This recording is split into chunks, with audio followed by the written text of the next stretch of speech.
in December, which did help them clinch a playoff berth. Now, they lost their first matchup to the Bucs earlier this season, 28-22. So, Dan, do you like Philly's chances against Tampa Bay? If they run for over 250 yards, yes. Now, that sounds outrageous, but this is the team that led the NFL in rushing this year. And Tampa Bay has long been thought of as a team that you cannot nor should run the football against. And I think we've seen a little bit of cracks in this defense with the ability to run the football against them. You get the ball out on the perimeter, utilize quarterback run, utilize some of that zone read. I think there's a chance that Philly can play to their style, kind of control the football game and be really good in the red zone. Dallas Goedert has got to have an absolutely fantastic game. I think it's unlikely. Yes, I think this is a listen, if you got to play Tampa, this is the week to play them. This is the week to get them because they are as unhealthy as you can be for a team going into the playoffs. The challenge for Philadelphia is going to be defensively, and I think it's twofold. Are they going to take Darius Slay and match him wherever Mike Evans goes? I don't think that's their identity as a defense. I would, zone or man.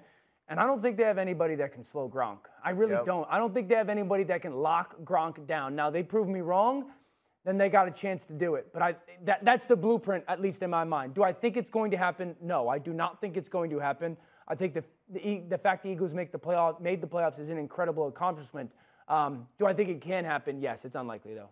Yeah, I mean, I think it's unlikely, but it's the playoffs, right? It's the playoffs, and the Philadelphia Eagles have found a way to get there. And I think Nick Sirianni making a decision that we're going to become a run-first football team, that it's not about look how cool I can be as a play caller. It's not about look at the creative ways I could design ways to push the football down the field. It's about how can we be most effective, and that's with the zone read. That's with the run involving Jalen Hurts. And it's also understanding that Dallas Goedert is a top pass catcher at the tight end position. Devontae Smith can find ways to get open on the outside. The difficult part here is it is, again, one of those things we haven't seen these people do it, right? We've seen Bruce Arians win a Super Bowl. We've seen Tom Brady win 7 of them. We haven't seen the Jalen Hurts, Nick Sirianni combination do those things. And so that gives you pause, but it's okay. Can you stay true to your identity? This is going to be an identity game for the Philadelphia Eagles because so many people talk themselves out of trying to run the football against the Tampa Bay Buccaneers. But we've seen teams do it if they commit to it. I'm with you. I don't believe that it's likely. And the question is, do I like their chances? Well, absolutely not. I don't like their chances.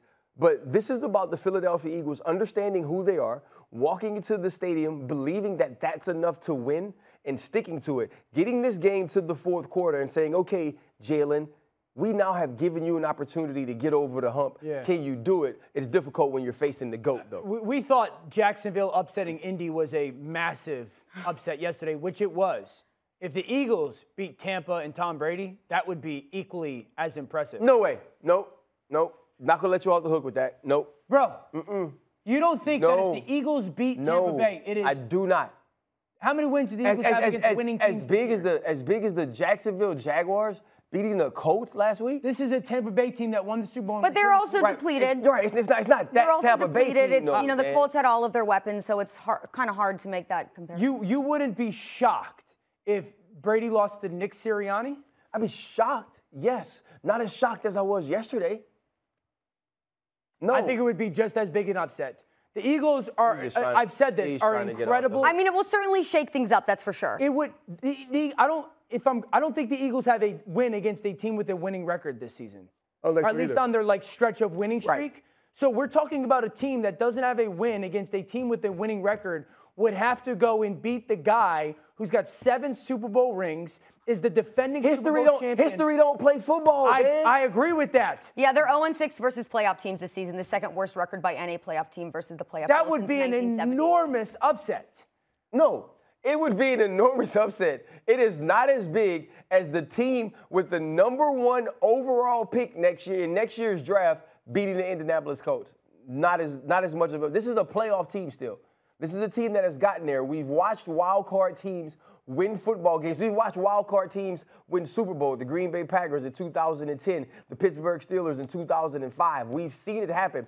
I don't believe the Philadelphia Eagles are that team, but I believe they have a style of play that can allow them to stay close, and they're also playing a team that's depleted. If this is the all-22 Tampa Bay Buccaneers, I don't think this game is close. I don't think this is a conversation. But in this conversation where we are now, the Eagles have a chance to keep it close and maybe make plays in the end to win. A lot depends on, does JPP play? Does Shaq Barrett play? Does Levante David play? Does Leonard Fournette play? Oh, that's huge. You know, like if all those guys played, it's a different game. Yeah.